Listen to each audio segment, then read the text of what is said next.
Series is entitled Sacred Families, and this is lesson number 3 in that series, and the title of this lesson is Productive Communication. Well, so far we have set forth the idea that sacred families, the ones that are truly set apart for God's service and glory, begin with biblical marriages. We've said that many marriages have the one man and the one woman part, and they even have the long-term commitment part, but they're having trouble with the in love for life part. So in a sacred family, a biblical marriage consists of one man, one woman for life. And the point that we made about that is that if we're going to be together for life, we want to be in love for life. Makes the marriage worthwhile. And I've suggested to you that among the many important practices in a marriage, none is more important and essential to cultivating and maintaining love for life than communication. If there's no communication, there's no love. If it's poor communication, the love is not very strong. Interpersonal communication, intimate communication in marriage is the currency of love. In other words, it's how we transfer our love from ourselves to the other. It is through communication of various sorts.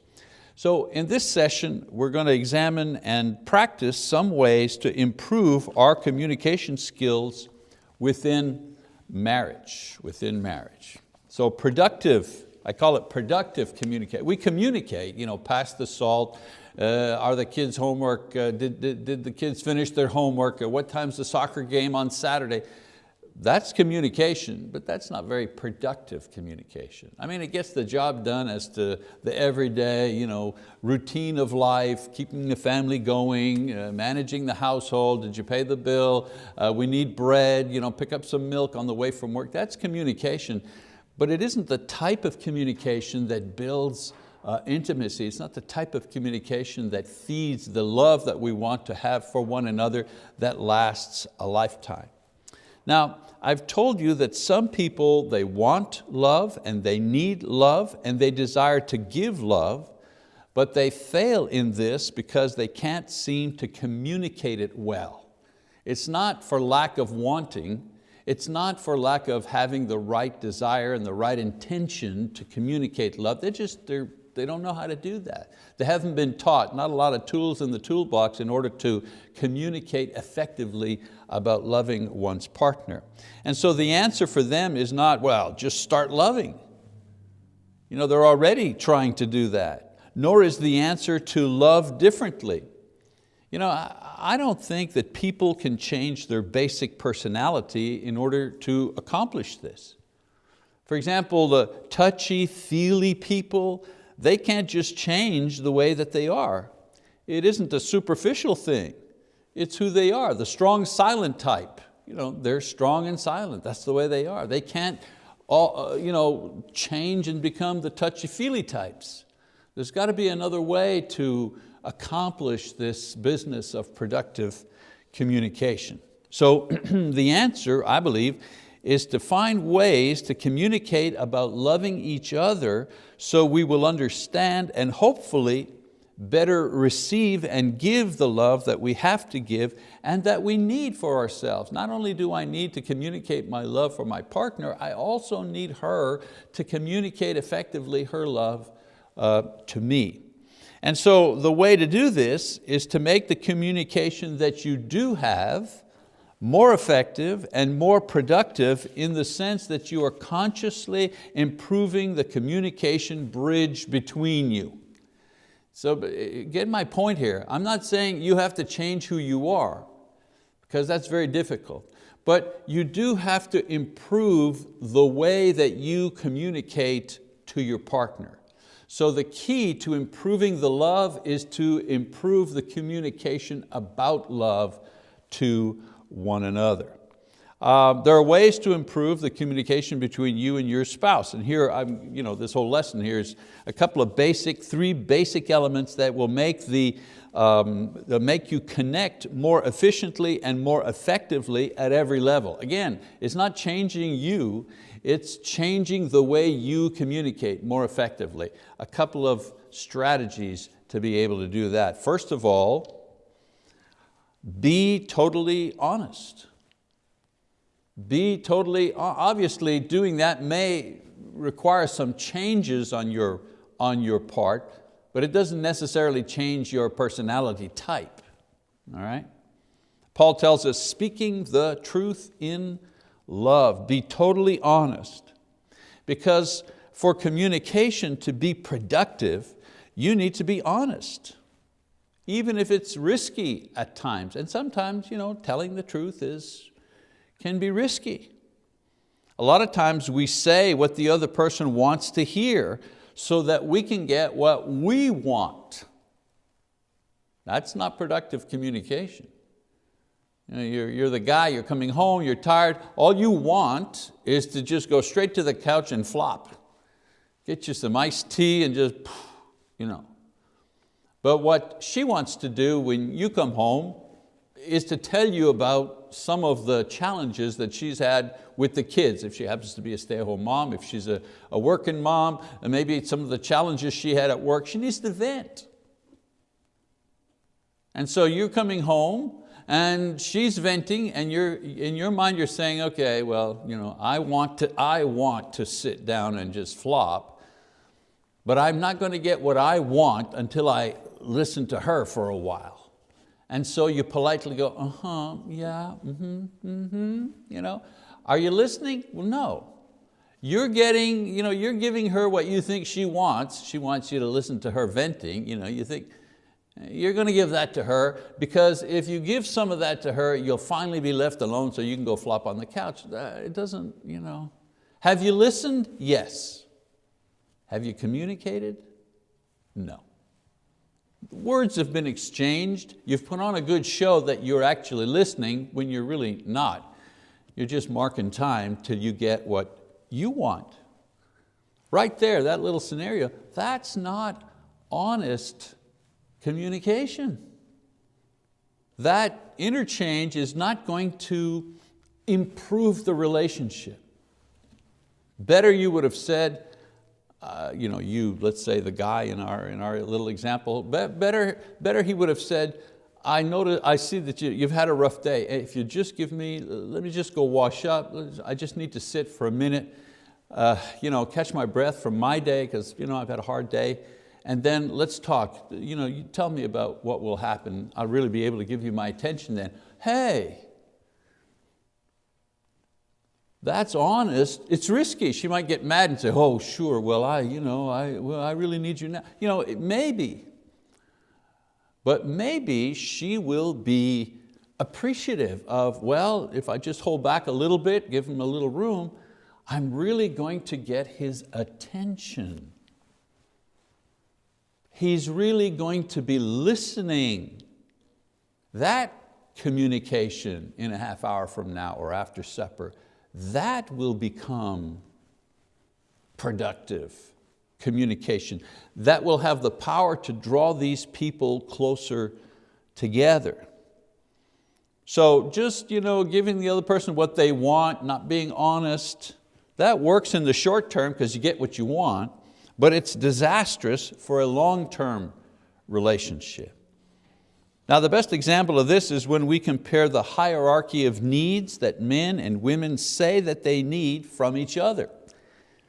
This little survey that I'm going to share with you shows what men and women acknowledge privately. They don't say it openly, but privately as their top 5 needs from their partner, but rarely acknowledge these things to each other for fear of ridicule or rejection.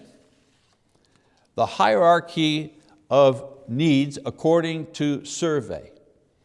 What men and women said were their top 5 needs from their partners in marriage. Like, of course I need a car, but I need oxygen. You see what I'm saying? The top. If I were to say my top 5 needs, I couldn't say a car, because I need oxygen, I need water, food.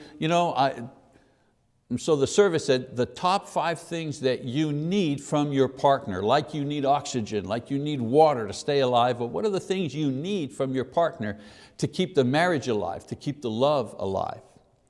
So we start with the women, what they said they needed from their husbands, women's needs. First, affection. Not necessarily sex, but affection, displays of affection, romance, cuddling, holding, tender words, tender touches, not necessarily sexual in nature, but just a caress, a holding of the hand. Second on their list, they need attention. A little bit about what I was giving you that example. She needs his attention. And if he was honest, he would have said, you know what, I understand what you need right away. You need my attention, but I can't give that to you right away. But if you're willing to wait just a little bit so I can wash up and and then I can give you what you need. And in the hierarchy, attention was very important. The sharing of thoughts, really listening with feedback. In other words, she's telling him about the frustration she had at her job or with the kids, and the way that he's answering and the way that he is reacting tells her that he really understands what she has gone through, may even have a suggestion, or maybe simply a word of encouragement. Well, it'll get better tomorrow. How about Saturday, tomorrow's Saturday, how about I take the kids and we'll go to the park together, give you a chance to get a bit of a break, a breather. Why don't you call your sister and you gals go, paying attention. The most oft repeated sentence of women frustrated with their husbands, because we're talking in a marriage relationship, he doesn't listen to me. He's not paying attention. I'm talking for nothing. It's as if I'm talking to the wall. Why do they say that? Why does that come back so often? Because attention, paying attention is very, very important, very high on the woman's hierarchy of needs. Number 3, trust. Her world, especially when there are children, is supported by him. In the household, even if there are 2 people working, not always, but sometimes the husband's salary is greater. Maybe he's been working longer, maybe she's taken time off to have babies, a year or 2. Anyways, she's depending on him. She has to have confidence in him. She needs to know that she is a priority.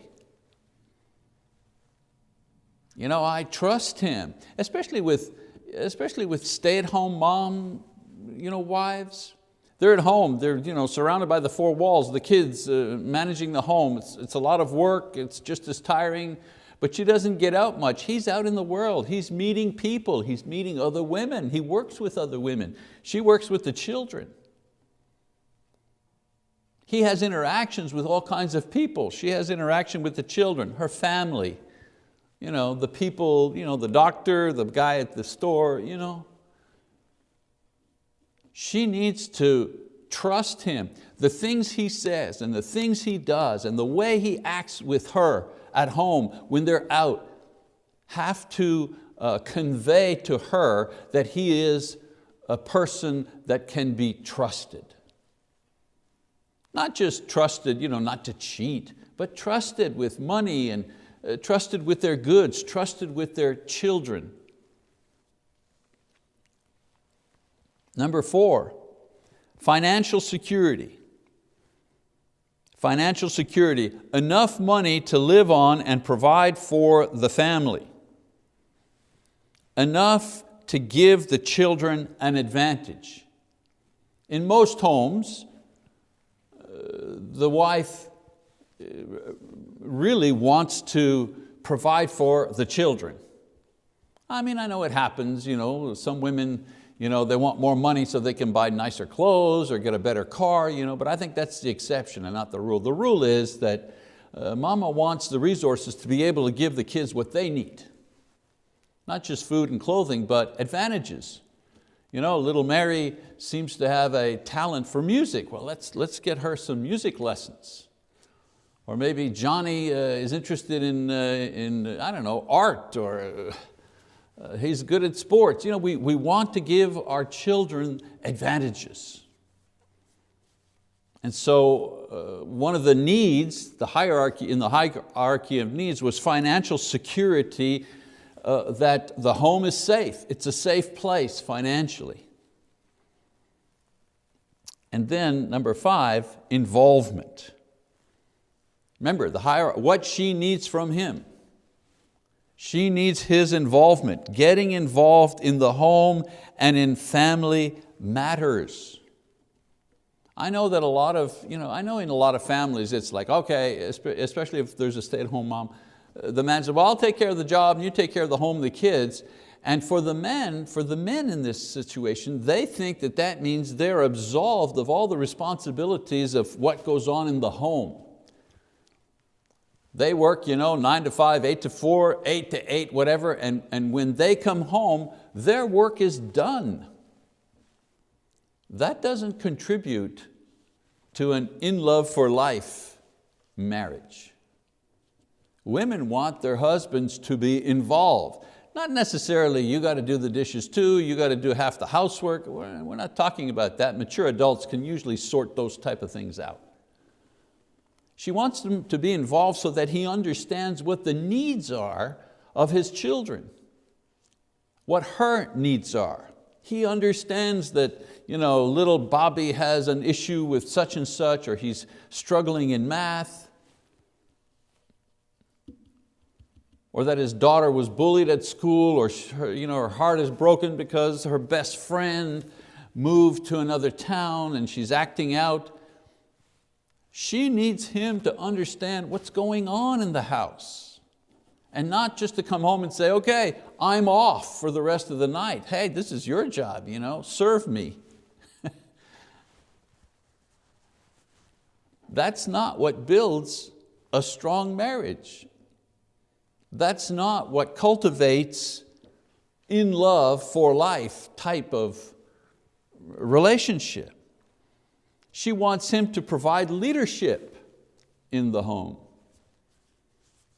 Not dictatorship, not my way or the highway, that's dictatorship. Leadership. Leadership means she wants to know that he is looking ahead for the family. What are the goals of our family together? That he has ideas about what it is that he wants for his family, for her and for the children and for himself. They have goals, whether they're financial goals, educational goals, spiritual goals. She needs to know that he can be a leader in the home, especially in a Christian home. All right, so those are the 5, we keep on going here, but the 5 hierarchy of needs, 5 top needs women said that they needed from their husbands. They need those things from their husbands in order for them, the women, to be satisfied, to feel safe, to feel secure, to maintain that in love for life relationship. All right, what do the men say? What are their top needs? Can anybody guess what the men said, what their top need was? Yes, of course, sexual fulfillment, yes. It's the number 1 need because that's the way God created men. All this business about, oh man, men, that's all they think about is sex, what's wrong with them? Well, there's nothing wrong with them. God actually made them that way. Just from a biological perspective, the natural production of seminal fluid in a man that continues throughout his adulthood causes the constant need for physical gratification. Imagine, he's wired that way. It's not that something went wrong, that he has sexual needs and that happens to be a very strong, probably the priority physical need that he has. Women tend to interpret that as a negative thing, as a failing somehow. but it is actually the single greatest struggle that each man must deal with in order to mature both emotionally, socially, and spiritually. So it has its positive side. A man is desiring of his wife. It's the thing that drives the creation of the family itself, and having children, bringing joy and satisfaction. We'll talk about sex, the sex in marriage in future lessons, but suffice to say, it's a good thing, not a bad thing. However, it can become a bad thing if men do not learn from an early age how to control that need, that urge. I used to tell my sons, when they were very young, as they were growing into mature, adolescence and young manhood, that was the green monster. You had to take care of that. You had to control that. It's there. We acknowledged it. This is how men are. This is how they feel. And it can be the source of great joy in marriage, but it can also be the source of a lot of trouble in and out of marriage. I mean, just take a look at the tabloids, the newspapers. How many men have ruined not only marriages, but ruined careers, ruined their lives, gone to jail. Why? Because they just couldn't control this urge. They could not find a way to control themselves. They would just give in to every impulse. And of course, we live in a world that is constantly stimulating that in men for marketing purposes, right? You have half-naked women selling ball bearings and, and wrenches, and marketers understand this basic thing about men, and they use it to sell stuff to men. So sexual fulfillment, number one need that men say. Number two, he needs his wife to be a playmate. He wants his wife to be his buddy, his friend. Come on, let's go out, let's do this. It's one of the fun things when you first are going out, you're dating, and guys will talk about the new girlfriend they have, and man, she's awesome. We went to the ball game, then we went here, had pizza, and, spontaneously. Hey, are you up for this road trip? Yeah, let's go. They love that. We're hanging together. We're going to the beach. What'd you do Saturday? Well, I worked on my car. My girlfriend came over. She was sitting on the bench and watching me, and we were talking, and she was handing me the tool. Playmate, want to be together. She's my buddy. He wants her to be his friend. And she's willing, right, until those babies show up. Right. When the babies show up, oops, sorry, I'm in the garage, while you're fixing the car, but all of a sudden you hear that sound. Oh, I got to feed the baby. Or I wish I could stay up with you and watch that movie, but I've been up 3 times last night feeding the baby, and it's now 9:15 at night. I'm ready to crash. So men lose their playmate, their buddy, many times in families. And the smart woman will understand that particular need and hopefully try to satisfy that as much as she can despite having the kids. I think the thing they misunderstand is they think that he wants her to be the playmate, the buddy, just while they're dating and early in the marriage, and then after that, when she starts being a mom, for some reason or other, his need for her to be his buddy disappears, but it doesn't. It's always there. And many times this is how adulterous relationships begin. He finds a new buddy at work or at the Little League soccer games. He finds a new buddy. Number 3, he wants and needs her to be attractive. A wife's looks and demeanor either build up a man's pride or bring it down. I know you girls are saying, man, these men are so shallow. Well, guess what? Remember, this is what they admit to in private, not phone surveys or face-to-face surveys. Men want to be proud of their wives. And I've seen women who handle this part pretty well. There's all kinds of shapes and sizes in women, tall and short and big and small. But I've seen some women who have had a disadvantage when it comes to body shape, let's put it that way. They either struggle with, they're too tall, or they don't like the fact that they're too short, or the weight issues, or too skinny.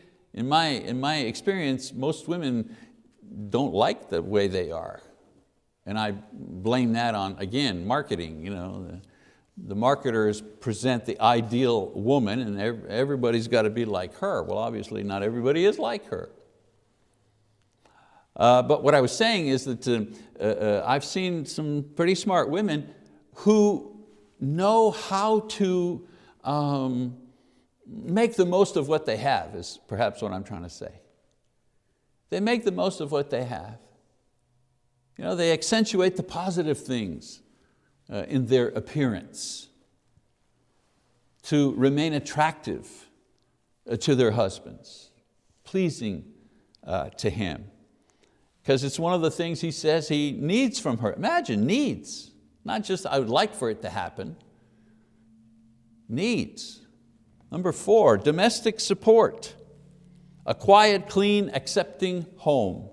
Again, not fair. You got 4 kids running around, it's pretty hard to have a clean, uncluttered home at 4 in the afternoon, right? He's saying that's what he needs. He needs domestic support. The home as a shelter from the bombardment at work. He says that's what he needs. From her, he expects her to be the one to provide this for him. Again, does it sound fair, especially if she also has a job? But there's the expectation from the male, from the man's point of view, that to provide quietness, to provide a home that's orderly, to provide an environment, that the woman is the one that is able to create that environment, that should create that environment. Again, I'm not saying that's the way it has to be. I'm saying this is the expectation. And then number 5, admiration. He wants her to admire him. Ooh, you're so strong, you're such a big, powerful man. He wants her to admire her. I do it with my wife. How'd your day go? Well, I did this. Hey, I finished this series, or we got so many hits on our website, and oh, good for you. You're such a big, strong preacher. Yeah, men need admiration from their wives. And again, I'm just saying, a lot of affairs start this way. All of a sudden, somebody else starts to admire him. And it goes from there. Now, what the survey showed were things that we probably already knew from experience and casual observations. First, that men are generally immature, right? And they're more self-centered. They want attention, they want gratification, and they're not always willing to give in exchange for these things. So, men, they need a little coaching. They need coaching in relationship building. They need coaching in order to build that in love for life type of relationship. Because all the things they mentioned, right?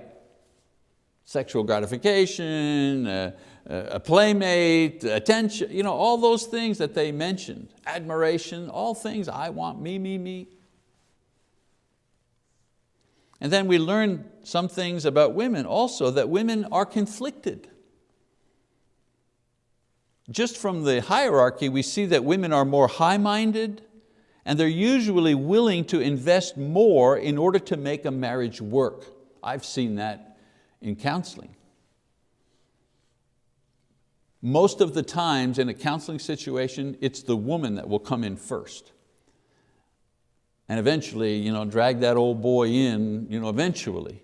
When it starts to hurt enough, he'll come along.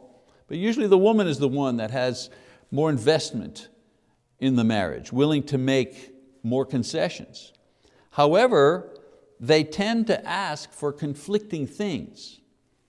For example, they want security and advantage for their children, which places a greater burden on the husband if he's a primary wage earner. I want more things. I want lessons for the kids. I want them to go on the high school band trip, and we're going to have to come up with an extra $400 for that. They want those things, but at the same time, they want him to be at home more. They want him to be more involved in the family business or the affairs of the family, which requires time. And time that may be needed at work in order to produce those extra dollars for those advantages for the kids rather. So sometimes women need to understand that they can't have it both ways. So in all of these things, in order to have productive communication, we need to be honest. All of this hierarchy of needs was to show when men and women are really honest, they acknowledge the things that they really need to their partners. Shouldn't do it to the people who are taking the survey, they should do it to their partners. They should find a way to communicate, these are my needs, I need this. Another strategy in order to have, remember what we're talking about, productive communication, not just any old communication, but communication that accomplishes something. So we have to be honest. Number two, we have to be clear. For communication to be productive, it also needs to be understandable. It needs to be clear. More arguments and divisions and hurt feelings come from communication that is simply unclear from the intended results. How many times have you had a dispute with someone, let's just say, and you're not talking to each other. And this goes on for several weeks, and then finally you make an effort to get back together, to iron things out if you wish. And you start saying, well, that time when you said that you were going out and, with John to go bowling and you didn't invite me, and whoa, wait a minute, I never said that. I didn't say we were going bowling. John was going bowling, but I couldn't go, and I assumed if I wasn't going, you weren't going. Oh, I thought that you and John were going bowling, but you weren't inviting me. No. What happened was John was going bowling and I couldn't go, and I didn't think you would want to go if I wasn't going. Oh, you see what I'm saying? Missed communication causes more division and trouble because it's not clear, or it got muddled along the way, and we assumed, naturally, we assumed the worst. So those who speak need to make sure that the hearer has indeed understood what has been said and the meaning of it. I mean, if we can go wrong just talking about going to play bowling, could you imagine how many ways we can go wrong in a communication between a husband and wife and the important things that they're talking about? And hearers need to reassure the speaker that they have truly been understood. I hear you, I got it, I understand.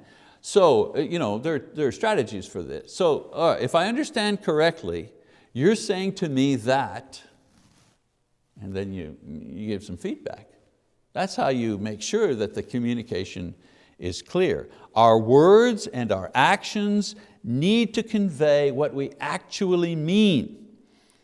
If what you're doing means I'm truly sorry and not just I'm tired of arguing.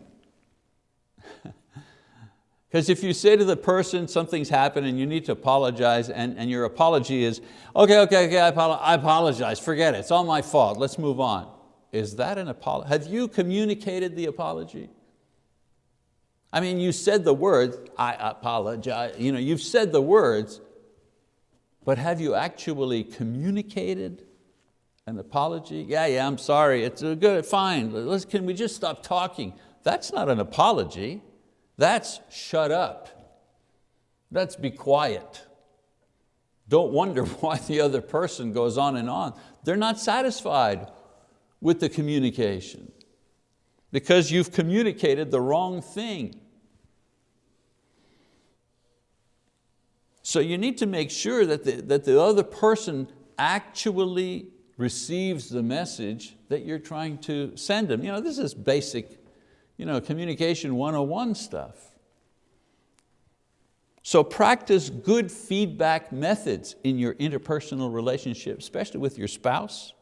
Say and do what you will, but always make sure through feedback that the other person is understanding your words and your intentions. When you're saying, yeah, fine, I'm sorry, good, it's all my fault, let's move on. You're saying I'm sorry, your intention is simply to shut the other person up. If you intend truly to apologize, then make sure that the words and the intention match. All right, I've heard what you said. You told me that when we were discussing this, it seemed that my attitude was I didn't care and this hurt your feelings. Well, I'm sorry, the last thing I wanted to do was to actually hurt your feelings. Let's go through this again so we can understand. Okay, there's an apology.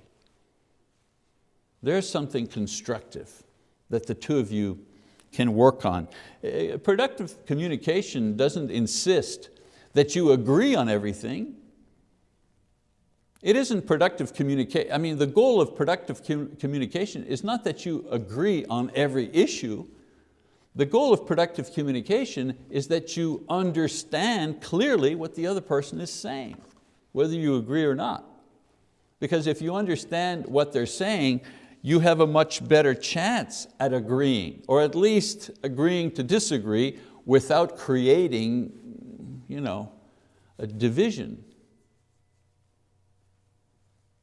So productive communication requires honesty, it requires clarity, it also requires completeness. You must tell the truth and express it clearly and tell all of it. A little bit like when you're under oath, I swear to tell the truth, the whole truth, and nothing but the truth, all the truth.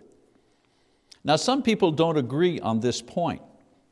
They say, nah, you got to keep some secrets, you got to keep part of yourself private. Remember, I'm always talking in the context of a marriage. But when one area in your life is taboo, or one of the partners declares a problem or a discussion off limits, don't go there. Somebody says, oh, don't talk to them about that. Oh, you can't discuss that. We can't discuss that. This type of thing breeds frustration and resentment and a gradual closing down of the communication network between people. If one person makes it known that you cannot go there, you cannot talk about this, you will not talk about this, something that really has something to do with your relationship, well then the other person might be thinking, what other areas are off limits that we can't talk about, that we cannot discuss? And then the next thought will be, well maybe I should have some areas that are off limits. If you've got some off limits, I've got some off limits. If you've got a locked box where you keep your secrets, well maybe I ought to get myself a locked box and start keeping some of my secrets. I'll tell you right now, nothing kills love more than secrecy. Because love cannot grow in the shadows.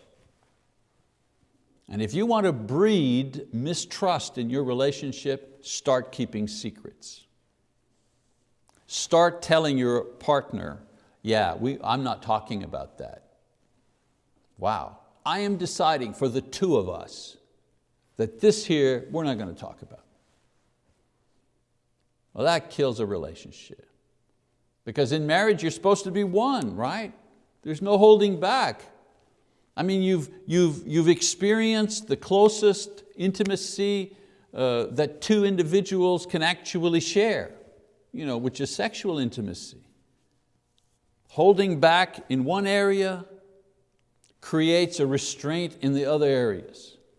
The thing that gives sexual intimacy its power is the idea of the individuals giving all of themselves into that moment and into that relationship. So when you start holding back somewhere else, guess where else is going to be some stuff held back, right? Absolutely. Why should I give all of myself when he's holding this or when she's keeping that? And there is no greater joy or protection than a loving partner with whom we can share all of our hearts.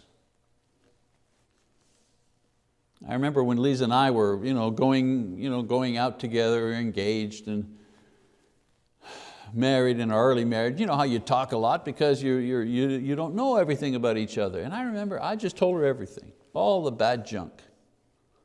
All the bad junk, because I didn't want anybody else to ever hold anything over her about me that she didn't know. You couldn't blackmail me. You can't blackmail me because she knows it all. That idea. And vice versa. There's no secret place. There's no unturned rock, I've worked in a lot of different churches and had a lot of offices, different secretaries and administrative assistants in my work, and I've always told them, you know what, when I'm not at the office and if I call you and I need you to go into my office and look in a drawer because I forgot a piece of paper, whatever it is, don't be afraid. Don't be embarrassed. You will not find you won't find a bottle of whiskey hidden underneath the thing or pornography. It's all open. It's all paper clips. Don't worry about it. When there are no secrets, nothing to hide, it's liberating. You can be free with one another. And your relationship is protected against others who might try to harm it. So in closing in this particular lesson today, I'd like to remind you that as Christians, we rarely have an opportunity to make a dynamic or public witness for our faith. Let's face it, few of us, especially here in North America, are executed for our faith. Who in this class is, anybody know any martyrs in your family who have been members of the church in the United States? Few write famous books or become public figures. We're all pretty ordinary and leading ordinary lives.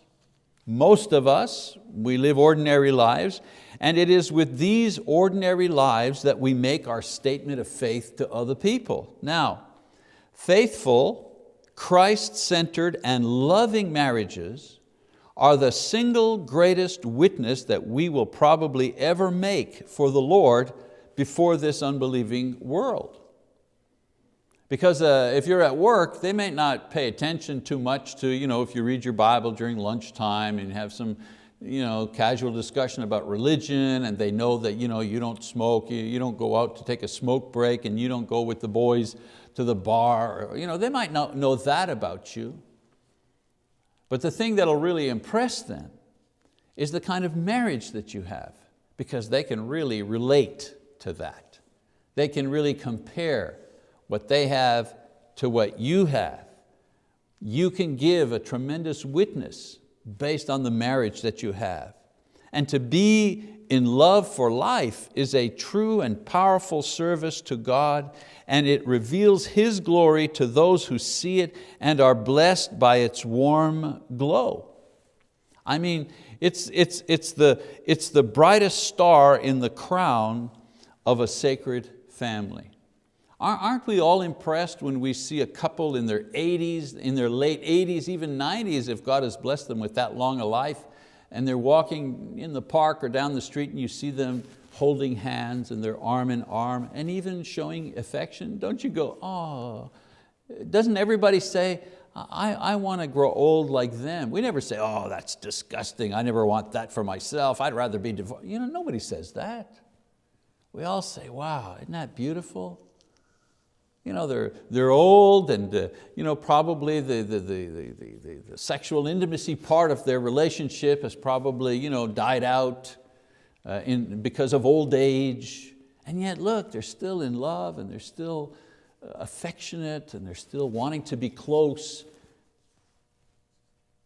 Most people that I have served in doing a funeral for their loved one, especially in one of those situations where they've been married 40, 50, 60 years, and you ask them and talk about their partner, and they say, it would have been okay to have her one more day or one more year.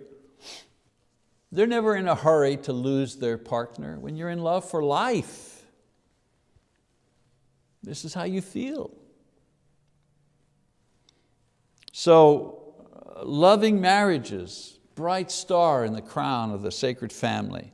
And honest, clear, and complete communication will serve to first ignite and then maintain excuse me, that married love for a lifetime. Remember I said communication, it's the currency of love. It's how we trade, it's how we give and receive love. It's so important. So with that in mind, I'm giving you a little assignment. You have your worksheets that you can take notes with while we're doing the lesson. But for this lesson, I've included an additional sheet, and it's a productive worksheet. I want you to just go home and do this sheet by yourselves. Fill it out by yourself. Don't do it with your spouse. Do it by yourself.